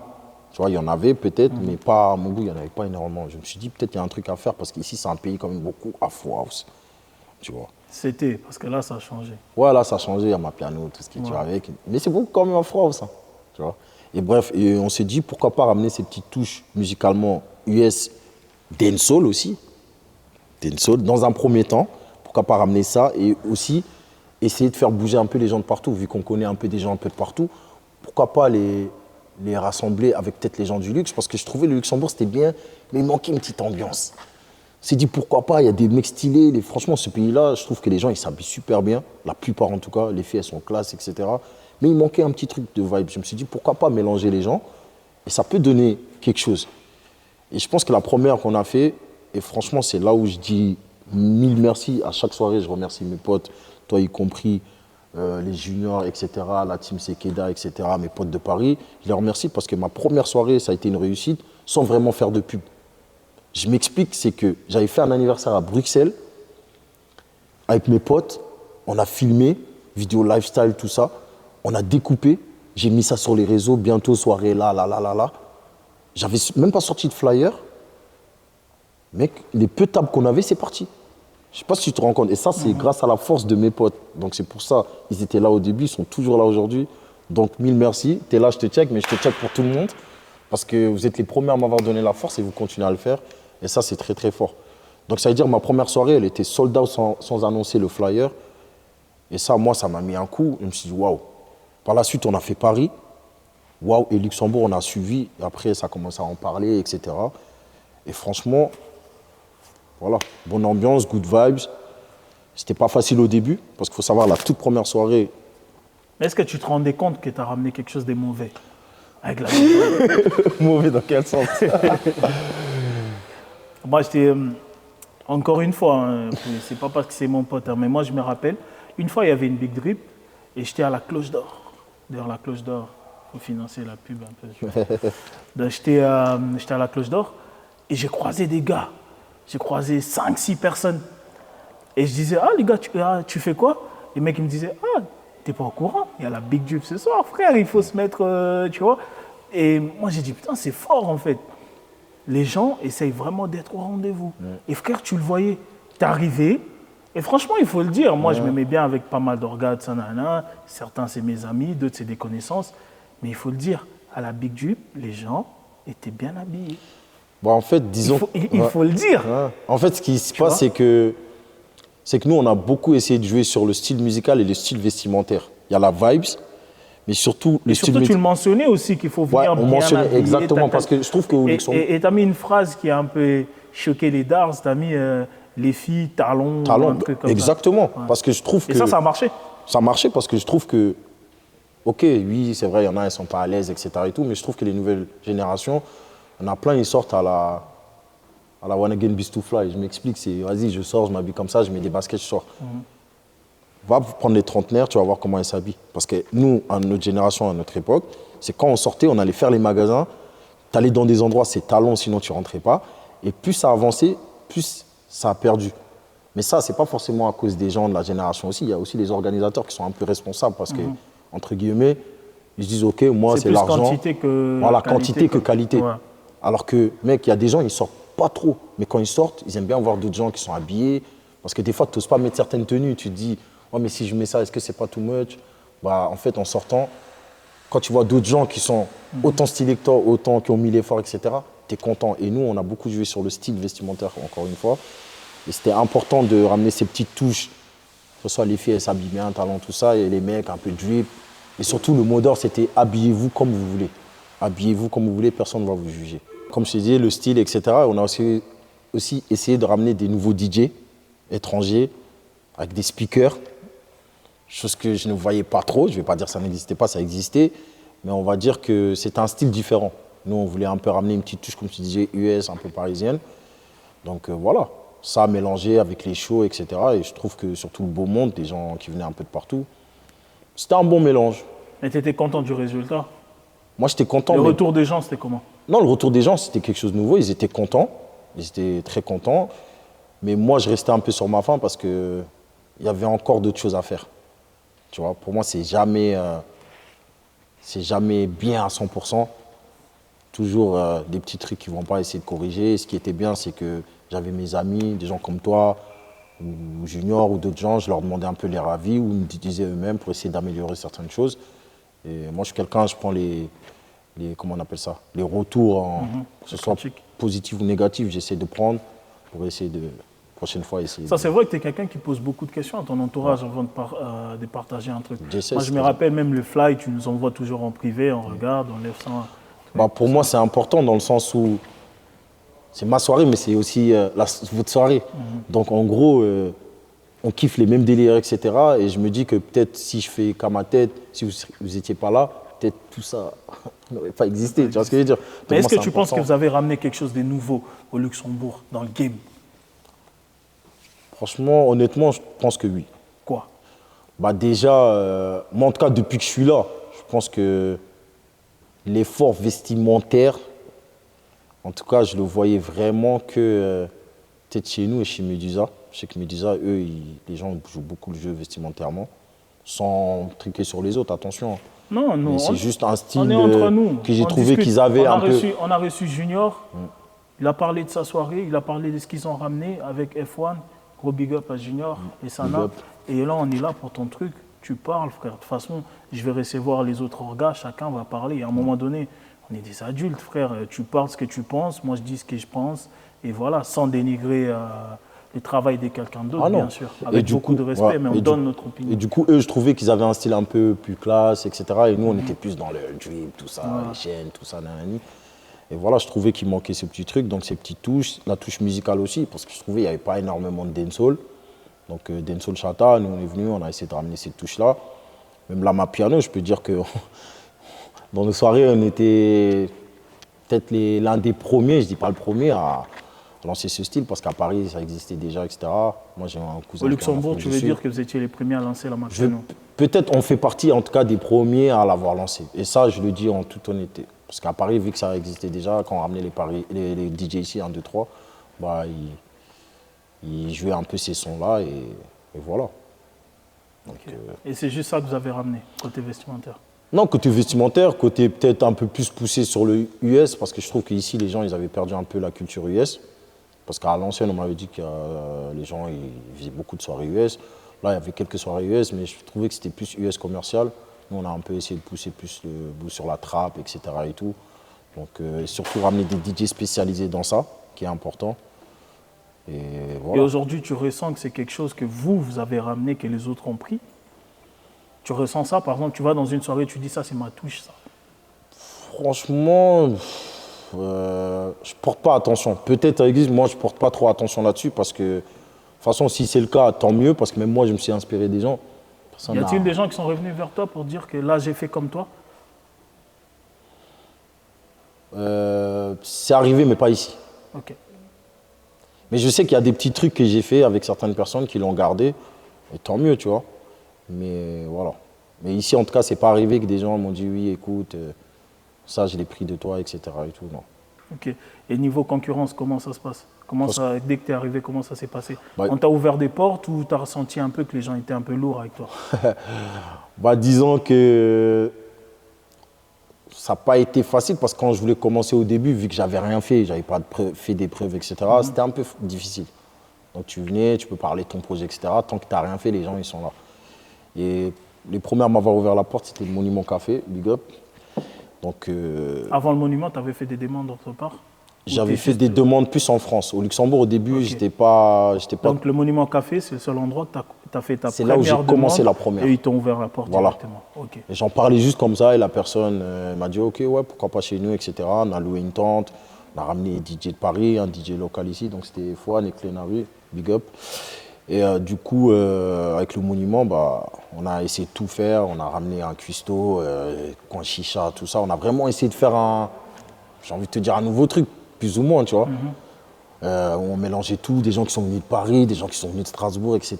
Franchement, voilà, on a essayé de faire ça. Et au final, il y avait Marcel de 50 Event qui était là, Big Up Marcel, qui était là et qui a vu ce que j'ai fait. et qui m'a dit, écoute, moi j'aurai un truc bientôt, etc., extérieur, est-ce que si tu es chaud, il y a moyen de te donner ça, etc. J'ai dit, why not? On est ouvert à toute proposition, on regarde juste ce qui est bien, ce qui est faisable ou pas. Et au final, de là, il m'a proposé à faire la deuxième Big Drip du Luxembourg chez lui. Au final, on a fait la soirée, dans celle dont tu parlais tout à l'heure, ça s'est bien passé. Et par la suite, il y en a eu d'autres, ici, et dans un autre endroit aussi au luxe, et voilà. Et aujourd'hui, le bilan de la Big Drip au Luxembourg, positif, négatif? Le bilan, sachant que nous, en fait, on ne fait pas des soirées tout le temps. On fait des soirées, on va dire, dans l'année, peut-être on va en faire 3 ici au Luxembourg. C'est le but. On ne veut pas en faire tout le temps, etc. Parce qu'à côté, je fais d'autres trucs. Bref, je vais revenir là-dessus plus tard. Mais au début, ça avait bien pris. Après, ça a avancé, ça a un peu stagné. Donc voilà, on a pris un peu de recul. Là, on est en train de retravailler sur plein de choses. Qu'est-ce qui a fait que ça stagnait du coup? Disons que, on va dire quand même, il y a eu beaucoup d'autres soirées par la suite qui sont venues. Il faut dire que nous, quand on a commencé... Il y a beaucoup plus d'orgas maintenant dans le game. Beaucoup plus d'orgas. Il faut dire que nous, quand on a commencé, comme je t'ai expliqué tout à l'heure, il n'y avait pas beaucoup d'orgas. Je n'ai pas envie de faire le mec, mais on était pratiquement les précurseurs de l'après-Covid ou pendant le Covid, à avoir pris le risque de commencer à lancer des soirées avec quelques têtes aussi à côté. On va dire maintenant, ça suit, tu vois. Donc il y a beaucoup de soirées, pas facile d'avoir les dates, sachant que moi, pratiquement toutes les dates que j'ai eues, il y avait un artiste Afro House en face. Donc c'était hip-hop contre Afro House. Donc ici, c'est un pays Afro House. Donc si les gens ils décident d'aller là-bas, il faut aller chercher d'autres gens ailleurs ou avec Mais ça, c'était ton choix ou le choix de l'établissement? Écoute, moi, je demandais des dates. L'établissement me donnait des fois ces dates. Ou des fois, je demandais cette date-là, ou 2 dates différentes. L'établissement regardait par rapport à ce qu'il arrangeait. Ou moi, quand j'avais choisi une date précise, je ne savais pas qu'il y avait quelque chose en face. Au final, je me dis, tant pis, je le fais. Mais c'est vrai que souvent, l'établissement me donnait ces dates-là. Après, tu es patron. Tu as des dates qui marchent pour toi. Quand ça ne marche pas, tu essaies de voir avec quelqu'un d'autre pour faire ces dates. Ah, tu penses que c'est comme ça que ça se passe? Ça se passe comme ça. Ça, c'est un peu partout comme ça. Mais c'est vrai que des fois, on m'a donné des dates que moi, j'ai choisies. Mais d'autres fois, c'était des dates un peu qui les arrangeaient. Et ça, c'est... J'ai pas envie de te dire c'est normal, mais c'est le game. Mais à un moment, tu as souligné un truc. Tu as dit que maintenant, il y a beaucoup plus d'orgas dans le game. Ouais. C'est une bonne chose ou une mauvaise chose? Moi, personnellement, je trouve pas ça que c'est dérangeant pour ma part. Parce que même, il y a des gens qui viennent me demander conseils, etc. Je suis le premier à donner la force, donner conseils, etc. et tout. Mais voilà, il y a certains trucs que je ne peux pas faire parce que voilà, c'est les codes. Par exemple, de m'associer avec d'autres personnes en plus, etc., ça ne m'intéresse plus parce que j'ai déjà mes associés, etc. et tout, j'ai mes projets. Mais on va dire, si c'est pour donner la force, aller à des soirées, etc., moi, je suis le premier à le faire. Et la concurrence est loyale, du coup? Moi, pour moi, elle est loyale. Après, d'autres personnes, je ne sais pas comment c'est, comment ils me voient, etc. et tout. Moi, il n'y a pas de jalousie, il n'y a rien de mon côté. Donc, voilà. Mais qu'est-ce qui fait que dans tes soirées, tu as toujours au moins 2 DJ de l'étranger et un DJ du luxe, une personne du luxe? En fait, parce que je ne me rappelle pas que tu as fait une Big Drip 100% Luxembourg en termes DJ. Non. C'est le talent qui manque ou tu préfères juste les gens de l'étranger? Non, je préfère mélanger les deux parce qu'ici, il faut dire ce qu'il y a, le pays il est petit, tu as un certain nombre de DJ. Je pense que toute la semaine, quand tu sors d'écouter les mêmes DJ, etc., des fois, c'est un peu relou. Donc, d'aller chercher un autre DJ que les gens ne connaissent pas, de l'emmener ou qui le connaissent à travers les réseaux ou d'autres endroits, de l'emmener, peut-être que ça va donner une autre dimension à la soirée. Et aussi, le DJ local, là, il va sortir un peu de sa zone de confort. Il va se dire, OK, il y a un étranger qui vient, là, je vais aussi montrer que moi, je sais faire. Et je sais que souvent, ça marchait. J'ai reçu Junior, tout premier épisode entre nous. Je connais Junior, franc-parler, il s'est mouillé, il a dit que F1 c'était le DJ numéro 1 du pays. Toi, t'es un orga. Ah, tu veux me faire, tu veux me faire. Toi, t'es un orga. Et il faut dire la vérité, moi, quand je vais recevoir les orgas, les gars, je vais vous poser des questions. Moi, je suis là, je vous ai devant moi, il faut que j'en profite. Ça, c'est même pas moi qui pose la question, c'est la street. C'est la street. Ça, c'est la question de la rue, ça. Moi, je vais te dire la vérité. C'est nous, les clients, on veut savoir, pour Bamogo, Big Drip, c'est qui le meilleur DJ au luxe? Moi, je vais te dire la vérité. Fais-moi un top 3, vas-y, je te facilite la vie. Non, je ne vais pas dire le classement exactement, mais moi, je vais donner mes DJ, je vais m'expliquer. Frérot, laisse ça. On est entre nous. Je vais t'expliquer. Non, mais attends, je vais Non, t'expliquer. cite-moi 3, il ne faut pas me faire les tops, cite 3. F1, Krooks et Nokun. Je m'explique. Moi, je suis beaucoup hip-hop. Je suis beaucoup dancehall. Afrobeat, je le suis un peu. Et je trouve qu'ici, tout le monde fait pratiquement la même chose. Tout le monde est généraliste. Et je trouve ça dommage qu'il n'y a pas un DJ qui sort du lot qui est spécialisé dans un truc. Hip-hop, par exemple, je m'explique. Il y en a qui font Afro House, qui le font très très bien, dont deux, Soreno et Naidi. Je trouve qu'ils travaillent même leur image, tout ça. C'est très très fort ce qu'ils font. Et franchement, respect. On va dire, eux, ils sont spécialisés dans ça. D'autres qui sont dans le kizomba, etc. et tout. D'autres qui sont dans tout ce qui est musique, un peu caps, etc. Tu vois, tu as des mecs comme, comment il s'appelle, Chou qui le fait très bien, un ancien. Tu as Pinguso aussi, qui est un peu dans compas, kizomba et tout, etc. Ça, je trouve que c'est bien que les gens se spécialisent. Mais dans le hip-hop, je trouve que c'est dommage qu'il n'y a pas un DJ phare du luxe. Si je comprends bien, tu as fait ton top 3 Là, selon la musique que toi tu écoutes. Que moi j'écoute. Okay. Voilà. Et je trouve que les 3 que j'ai cités, ils seraient spécialisés vraiment dans ça. Je pense qu'ils pourraient encore plus s'exporter ailleurs. Et c'est dommage parce qu'après, voilà, il faut qu'ils mangent aussi. Donc, ils vont jouer un peu de tout dans différents endroits, etc. Mais je trouve par rapport à moi, ce que je fais et ce que j'écoute, de toute façon, ça se voit, c'est les 3 que j'ai plus travaillé avec eux. C'est plus eux qui sortent du lot pour ma part. Et Santos qui monte très, très bien aussi avec qui je travaille. Mais lui, vu que c'est un rookie qui est en train de devenir truc, dans les 3, je ne le mets pas dedans. Tu ne le mets pas. Voilà. Parce que lui, il monte. Il monte bien. Mais Kylian Mbappé a dit qu'il ne faut pas parler d'âge. Il ne faut pas parler d'âge, mais on va dire quand même, nous, Africains, on a le respect un peu de certains trucs, tu vois. Donc, tu as les anciens qui sont là et lui qui monte bien et qui n'est pas loin de se frotter aux anciens. Mais lui, je le mets en comment on appelle ça, là, le petit Pedri, quand il a gagné, Golden Boy. Golden Boy, voilà, tu vois. Et comment se passe, si je te pose la question, je dis, si le monde de la nuit au Luxembourg était un humain, comment il va? Comment il se porte? Le monde au Luxembourg, de la nuit ou en général? Le monde de la nuit. Le monde de la nuit. Un orga de soirée. Franchement. Si c'était un humain, comment il va? Comment il se porte? Il est malade, c'est un handicapé. C'est comment? Non, moi pour ma part, par rapport à ma vision, oui, il me manque encore certains trucs. Je trouve que. Quoi? Je trouve que maintenant, en fait, je trouve que. Dire les termes. Non, je trouve que Luxembourg, on est plus dans la quantité que qualité. Je suis vraiment désolé. Ah bon, comment ça? C'est dernièrement, en fait, je trouve juste que les gens, ils forcent plus à sortir des comment on appelle ça, la zone de confort. Non, des thèmes vraiment de ouf, tu vois. Ouais. Les gens, ils sont là, ils veulent juste faire pour faire, tu vois.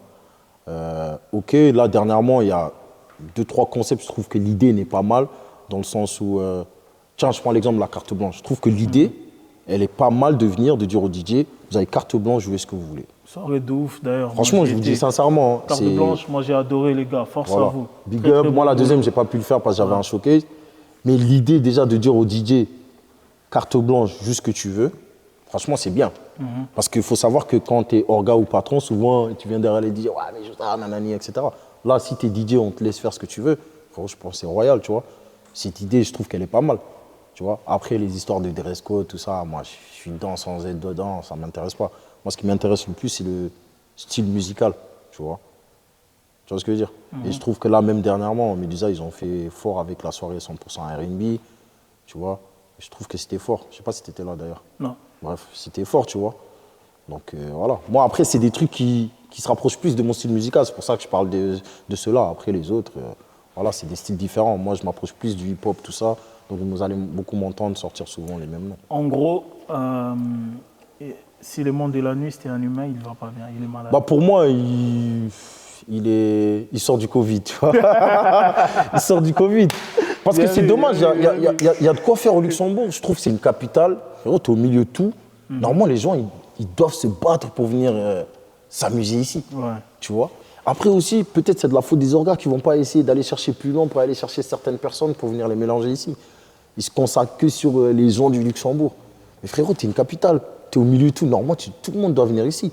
Tu regardes une ville comme Bruxelles. Mec, le Bloody est plus connu. Moi, John, c'est un mec que je respecte. Il ne me connaît pas. Je ne sais pas si un jour il va regarder cette vidéo. Moi, c'est quelqu'un que j'admire. C'est dur de dire admirer. Mais c'est quelqu'un, tu vois, qui m'inspire. Et tu peux admirer. Parce que le mec, il a créé un truc où sa boîte est plus connue que les concepts de soirée. Des fois, tu vas à Bruxelles, tu ne sais même pas il y a quoi. Tu veux juste aller au Bloody. C'est très fort. Parce qu'il a travaillé avec des gens qui ont fait que, ils l'ont poussé à avoir ce truc-là. Et voilà. Ok. Tu vois. Et je trouve que Luxembourg, c'est un peu en retard par rapport à d'autres endroits. Après, moi, je sais pourquoi aussi. Pourquoi? Parce que souvent, ceux qui organisent, ils ne vont pas mettre leur nez un peu ailleurs pour regarder ce qui se fait. Ok, t'es Luxembourg, t'es la capitale du Luxembourg, tout ce que tu veux, mais il y a des endroits qui sont mieux que toi, des gens qui font mieux que toi, et c'est pas une honte d'aller regarder ce qui se fait, s'inspirer et de venir l'emmener ici. Je sais pas si tu vois ce que je veux dire. Inspiré, mais pas copié. Voilà. Non, tu rajoutes ta petite touche, tu vois. Parce que moi, demain, on me copie. Moi, je serais content, ça veut dire que mon truc, il marche, plus ou moins sur une partie. Tu vois ce que je veux dire? Et moi, tu me connais, je suis quelqu'un, je bouge un peu partout. Souvent, on me dit, ouais, mais tu bouges beaucoup, hein, nanani, etc. Ouais, mais frérot, moi, quand je vais quelque part, je m'amuse, mais certes, comme on dit, on aime faire la fête, mais on est concentré. C'est-à-dire, je regarde ce qui se fait. Tel endroit est comme ça, le DJ, tac, tac. Moi, quand un DJ m'intéresse, je me déplace, je vais voir le DJ. Je vais pas sur TikTok, je regarde ce qu'il fait. Ça m'intéresse pas. Je me déplace, je regarde. Ça se trouve, c'est juste sur TikTok, il t'a fait un truc de 20 secondes. Mais en réalité, ça se trouve, il est pourri. Tu vois ce que je veux dire?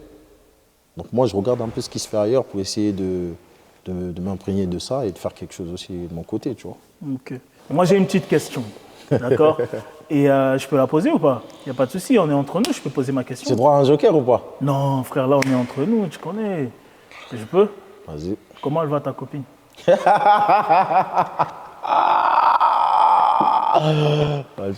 Garde ta main. C'est une question simple. Pourquoi célibataire tu réagis depuis un peu moins d'un an, là. Pour moins d'un an? Oh, même un an, peut-être. Célibataire ou célibataire plus? Non, célibataire. Célibataire. Là, tu vois personne, tu te concentres. Je On va dire que tu te concentres sur tes projets. Voilà, je suis pas en couple. T'es pas en couple, ça veut suis pas dire en quoi? Mais ça veut dire, ouais, t'es pas en couple, on a compris. Mais est-ce que tu vois peut-être quelqu'un? Tu manges de temps en Master, temps. je suis pas en couple, je suis célibataire, je me concentre sur mes projets. Tu peux me regarder jusqu'à demain et rigoler, hein. C'est vrai en plus. Non, je rigole. C'est réel. Je rigole. Donc, t'es pas un cœur à prendre. Non, peut-être pour une personne. Quelle personne? Je ne dirais pas. Non, franchement, je suis célibataire et je laisse faire les choses. Je te mens pas, je ne suis pas à la recherche du tout. Sincèrement, je ne suis pas à la recherche du tout. Je laisse faire les choses. Si demain ça doit tomber, ça tombe. Mais en ce moment, dans ma vie, je suis dans une période où, professionnellement, j'ai plein de projets qui arrivent. Je n'ai pas envie de me prendre la tête. Si ça vient, ça vient. Mais voilà. Mais dernièrement, je n'étais plus en relation, etc. et tout. Mais c'est quoi ta relation avec l'amour? Moi, je ne suis pas philosophe, là. Arrête les histoires de... Non, franchement, je suis... L'amour amical. L'amour d'une femme. L'amour quoi? Quel amour? Quand je suis en couple, Ouais. je suis lover, moi. T'es un canard. Pas canard, mais j'aime bien mettre bien la personne avec qui je suis. C'est quoi ton move préféré, genre avec ta darse? Genre, bébé, viens, on va faire du shopping. Les soirs, on va manger. Tu vois, t'aimes bien les bails là? Shopping, j'ai pas trop d'argent. Shopping, là, on n'a pas trop d'argent. Ouais. Non, franchement, je suis quelqu'un de... Comment dire? Quand je suis avec ma copine, j'aime bien les délires de sortir et aller manger. Shopping, je peux le faire, mais bon, à mon petit budget, tu vois. Mais voilà, franchement, je suis quelqu'un de très, très open avec sa copine. Et en amour, t'es comment? Genre, comment tu reçois l'amour quand on t'en donne un peu? Est-ce que t'es plutôt du genre à être braqué quand on t'en donne un peu d'amour, quand tu donnes un peu d'amour, ou tu reçois, genre, t'as pas de problème? En fait, je suis plus tactile, par exemple, que dans les paroles. Et j'aime bien que la personne avec qui je suis soit comme ça aussi. Parce qu'en fait, si la personne me dit trop de mots, nanani et tout, moi, je ne saurais pas trop comment répondre à certains trucs, tu vois. Je connais. Donc, si la personne est plus tactile, nanani, ok, de temps en temps, on se dit les choses, c'est bien, mais je ne veux pas trop non plus extrapoler le truc. Je ne sais pas si tu vois ce que je veux dire. Je suis plus dans les gestes, etc. Genre, je te montre que voilà, t'es ma copine, t'es ma princesse, on sort. Ouais, t'es pas là, mon bébé, nanana, voilà. t'es pas dans ça. T'es plutôt dans, je montre que t'es ma femme. Voilà, tu vois. Je peux venir te dire quelques mots, etc. Mais je ne suis pas doué dans ça. Souffler dans son oreille. Oreille gauche, c'est important près du cœur. Non, mais tu vois ce que je veux dire? Je suis... Voilà. Et c'est quoi ta plus longue relation? On va dire c'était 2 ans. Après, moi, le problème, c'est que l'armée m'a trop pris mon temps. Donc, on va dire quand j'étais à l'armée, avec la coupure, on va dire, avec la pause Covid. Non, c'était pas en plein Covid, mais on va dire il y a eu séparation, on s'est remis ensemble. Ouais, pratiquement 2 ans, tu vois. C'était mon premier amour. Bah, en fait, les projets pro. La première fois, en tout cas, la personne avec qui j'étais, c'était les projets pro. Et la personne voulait faire des trucs où ça bougeait, etc. Et moi aussi, avec l'armée, ça bougeait. Donc, c'était pas trop, on va dire, compatible. Et voilà, après, c'était mon premier amour, donc j'ai fait quelques erreurs. D'ailleurs, j'ai appris de mes erreurs, tu vois. Et par la suite, bah, il y a une suite, mais bon, ça n'a rien donné jusqu'à aujourd'hui. Rien donné jusqu'à aujourd'hui. Là où je suis assis en face de toi, là, voilà. Et tu regrettes le fait que Je ne tu as fait regrette. passer, par exemple, la femme de ta vie peut-être? Je ne regrette jamais, je te dis la vérité. Mais si c'était à refaire, peut-être j'aurais fait différemment certaines choses. Comme Bah, comme peut-être faire passer en priorité la personne avec qui j'étais, je ne dirais pas devant le pro, mais peut-être, on va dire, mieux gérer mon emploi du temps pour en tout cas essayer de... aujourd'hui, si tu as la bonne personne, tu vas la faire passer devant ton côté professionnel. Pas devant quand même, mais on va dire que... Parce que c'est le professionnel qui me ramène les diets, tu vois. Pépette, ouais. Mais on va dire peut-être à part égale. Tu vois. Donc, s'il y a une femme qui veut te bam, Laisse ça. Toi, tu me perds, toi. Laisse s'il y a une ça. femme qui veut te bam, Ne cherche pas. Nous, c'est la rien, on cherche. maintenant tu peux. Et Nous, c'est c'est de la quoi, rien. c'est quoi ton style de femme? Moi, franchement, pour te dire la vérité, je n'ai pas vraiment de style. Je ne vais pas faire le mec, oui, mais moi, c'est le feeling. Vas-y, mes couilles. Parce qu'on va dire, physiquement, quand même, c'est important. J'aime bien la meuf qui passe en aile, les rondeurs, tout ça, là, je rigole. Là, on va dire, physiquement, j'aime bien quand même les filles qui prennent soin d'elles. Vous voyez pourquoi j'ai gardé ce genre de questions à la fin? Je savais que ça allait devenir un gag. Non, mais on va dire que... Frère, on aime tous un truc chez une femme. Non, Moi, franchement, je te dis la c'est le vérité. truc. En termes d'origine de trucs, je ne suis pas dans ça. Non, physique. Tu vois, physiquement, ouais, faut que la meuf, elle a quand même... Quoi? Elle a quoi? Elle est des formes un minimum, tu vois. Tu vois ce que je veux dire? C'est plutôt Apuchu ou skinny? Moi, je suis entre les deux. Je suis entre les deux. Quand il y a entre les deux, là, c'est bien. Mais s'il y a Apuchu en France, s'il y a skinny en France. Mais je suis entre les deux. Tu vois, non? Ah, putain. Ah, ce gars. Donc, t'es entre les deux. T'es pas Apuchu, t'es pas Je skinny. suis entre les deux. C'est ça, Half t'aimes and bien. half, you know. 20-20. Non, regarde, c'est bon enfant. J'avais oublié celle-là. 20-20. Là, les gars, c'est l'ambiance du podcast. L'ambiance. On est entre nous. Comme je dis toujours à chaque fois que je reçois les gens, les buts, c'est de parler des choses sérieuses. Et surtout, de garder la touche humaine qu'on a dans la vie de tous les jours. Exactement. Donc, j'ai tout fait. Franchement, il faut... Après ce podcast-là, il faut me donner un trophée. J'ai tout fait pour que ça ne parte pas en gag. Parce que les gens qui connaissent la relation qu'on a en dehors de la caméra, on rigole tout le temps, on se taquine. J'ai essayé vraiment d'être le plus pro possible et je pense que j'ai réussi. non? Ouais, franchement, je vais te dire un truc. Gros big up à toi et à Mati. Franchement, vous faites un boulot de ouf. Sincèrement, je te le dis parce que vous voyez que le côté la vidéo qui sort, mais il faut savoir qu'il y a un travail avant. Même la préparation, la mise en place, c'est vraiment très très fort ce qu'ils font. Et même le speech, comment ils le travaillent, etc. Parce qu'il faut savoir que voilà, c'est peut-être des nuits à travailler sur ça. Ils font des réunions sur comment faire, même pour trouver des lieux comme ça. D'ailleurs, merci. Big up à Pro Carlis, notre sponsor. Franchement, Bam, je tenais à dire un truc. Et Mathis, tu vas me le couper, tu m'envoies. Comme ça, je vais poster sur Instagram. Il y a pas mal de gens qui me contactent par rapport au sponsoring et par rapport à la publicité. Nous, on veut bien faire la pub pour les produits des gens. Mais derrière la caméra, tu as vu tout ce qu'il y a. Il y a un du gros travail. matos et il y a des gens qui travaillent. Il y a une maquilleuse, il y a Mathis, il y a le montage derrière et ça demande pas mal de sous. Les gens qui m'ont demandé des sponsorings par rapport à frère, fais la pub pour ma marque, je te donne un t-shirt. Malheureusement, on ne peut pas faire grand-chose avec ça. Mais par contre, il y a une procédure à suivre. Je vais mettre ça sur Instagram par rapport au sponsoring et par rapport à tout ce qui est publicité. Si vous le respectez, il y aura un contrat. On va se fixer par rapport au budget qu'on va se payer tout le fin du mois et on peut le faire, ça. Moi, je vais rajouter un truc très important. Il faut savoir un truc. Quand on organise une soirée, un showcase, etc., c'est un investissement. Comme lui, c'est un investissement. En gros, tu organises une soirée, tu mets de l'argent. Tu n'as même pas encore commencé ta soirée ni truc. Les gens, ils te demandent oh, mets-moi sur la guest list, mets-moi un truc gratuit, entrée gratuite, vas-y, arrange-moi ça. Tu sais pas combien j'ai investi par derrière. Ça se trouve, j'ai investi 5 000 euros. La soirée, des fois, tu gagnes, des fois, tu perds. Si déjà, dès le début, tout le monde est là en train de gratter, etc., on n'avance pas. Et ça, c'est dans n'importe quel business. Les gens, ils aiment bien, les amis, la famille, venir en mode ouais, vas-y, je viens parce que c'est mon pote. Clairement. Tu vois, c'est mon pote, c'est bon, il va m'arranger, il va me faire gratuit. Frérot, c'est pas comme ça. Moi, si j'ai envie de donner de la force, demain, il est coach, je viens, je prends ma séance comme tout le monde. Parce que quand je vais chez Jean-Luc ou chez Albert, je paye. Quand je vais chez Louis Vuitton, je paye.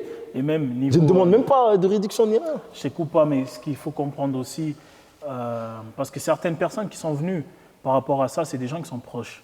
D'accord? Il faut comprendre aussi que nous, on investit. On va certes pas faire des prix exorbitants pour des gens qu'on connaît, mais frère, on doit rentabiliser. C'est exactement. Donc, c'était important d'en parler en plus avec quelqu'un qui est prestataire aussi. Il faut savoir qu'à chaque fois que vous allez venir vers moi pour la pub, pour tout ce qui est sponsoring, il faut qu'on parle en argent, il faut qu'on parle en contrat. Il y a des avocats derrière, on va faire des trucs carrés. Et nous, on va faire notre podcast, on va parler de vous, on aura vos t-shirts, on aura tout ce que vous voulez de vous, mais en échange, on doit payer nos loyers. Exactement. Voilà. Il ne faut pas oublier une chose, c'est que la force, quand vous allez chez d'autres endroits, vous êtes même content de montrer le ticket comme quoi vous avez payé tant. Et quand c'est chez vos gens proches, il y en a qui parlent chinois. Ça, c'est pas bon. C'est pas bon du tout. Donc, il faut changer de mentalité sur ça, s'il vous plaît. Ok. Et bam, je tenais aussi devant la caméra à le dire, tu n'as pas que la Big Drip. Non. Il y a la Groovy, il y a l'Afterwork tous les jeudis au Main. Ouais, exactement. Et grosse dédicace au Main aussi, super établissement qui nous accueille toujours bien. Ricky, tout le Qui monde. bosse. Voilà. Là, on parlait. Voilà. Et il y a encore Les showcases avec les Marocchino. showcases avec des artistes. Tous les week-ends d'ailleurs, tu es tout le temps avec des pratiquement. artistes, les showcases, tout ça. Et comment ça se passe aussi ce côté? Bah écoute, ça se passe bien. Disons que tout a démarré avec la Big Drip. Du coup, ça m'a ouvert d'autres portes, etc. Et d'ailleurs, je remercie les gens avec qui je travaille parce que par la suite, j'ai pu faire des showcases avec Marocchino. Big up, mon gars. J'ai pu faire la Notorious, une soirée 100% old school avec Ricky, avec qui je travaille aussi pour l'Afterwork. Big up à Ricky. J'ai pu faire la Groovy avec une personne avec qui je parle plus, j'ai zéro pitié pour cette personne. Si tu regardes cette vidéo, vas-y, bref. Il y a des gens qui regardent, j'ai pas envie d'être mal poli. Mais voilà, je suis quelqu'un de très gentil, tes trucs, mais je suis zéro pitié avec les gens qui essayent de me la faire à l'envers. Et dans ce milieu-là, je vous dis la vérité, là j'ai cité des bonnes personnes avec qui j'ai bossé, mais il faut savoir que 90% des gens dans ce milieu, c'est des gens qui essayent de t'enculer et qui vont t'enculer tôt ou tard. Désolé des mots, c'est un peu cru, Non, mais vous me trop connaissez. frère. Voilà, c'est un milieu vraiment qui est pas facile. Pour rester droit, c'est dur parce qu'il y a de l'argent qui circule, il y a les filles, il y a tout ce que vous voulez. Les gens, voilà, il y en a qui rentrent par passion, d'autres qui rentrent parce que voilà, ils veulent gagner de l'argent, ils veulent la notoriété, tout ce que vous voulez. Ça t'est déjà arrivé de te faire utiliser dans ce milieu-là? Ouais, ouais. Comment? Ouais, dans le sens où voilà, les gens ils peuvent venir, ils te disent ok, viens, moi je vois bien ton truc, comment ça se passe, on pourrait bien faire un truc, alors que la personne veut juste gagner de l'argent. Et puis voilà. Donc sur ce milieu-là, c'est ce que je dis, il n'y a pas beaucoup de gens honnêtes, il faut dire ce qui est. Beaucoup de voleurs, beaucoup de mythos, beaucoup de... Voilà, je prends l'exemple, tu as des gens, ils sont là, ils peuvent regarder droit dans les yeux, te dire ok, moi je suis le mec le plus réglo du monde, t'inquiète, ça va bien se passer, etc. Par derrière, on va t'enculer. Et ça, tout le monde le fait. Je t'apprends rien. Tu as été dans ce milieu, dans le sport, etc. Donc voilà. C'est un milieu qui n'est pas facile, mais si tu es avec les bonnes personnes, il faut essayer de les garder au maximum. Il y en a très peu, mais voilà, ces gars-là, il faut les garder. Et moi, j'ai de la chance, je touche du bois, les gens avec qui je travaille, en tout cas, avec qui je fais les trucs main dans la main, mes 3 associés, ça se passe super bien.